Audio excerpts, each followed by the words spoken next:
बाजरी पिकाची मळणी होत असल्यानं खळे मळणीसाठी गेलेल्या एका महिलेची मळणी यंत्रणात अडकून मृत्यू झाल्याची दुर्दैवी घटना सोमवारी पाडळी शिवारामध्ये संध्याकाळी 5 वाजेच्या सुमारास घडली आहे। वैशाली बाळू मोटे असे या मृत महिलेचं नाव आहे आणि हिच्या मृत्यूमुळे 2 लहान मुले आपल्या आईच्या मायेपासून वंचित झाली आहे। या बाबतीत पोलीस सूत्रांकडून मिळालेली माहिती अशी की पाडळी शिवारात तुकाराम विठोबा बनसोड यांच्या शेतातील बाजरी काढण्याचं काम दिलीप सराटे राहणार शेखपूरवाडी यांच्या मळणी यंत्राद्वारे चालू होतं।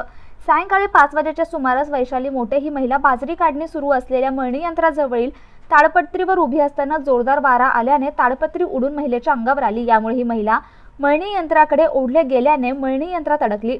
परिसरातील नागरिकांनी मळणी यंत्र बंद करून या महिलेस बाजूला काढले। परिसरातील नागरिकांनी ही माहिती बाजार सावंगी पोलीस चौकीस दिली।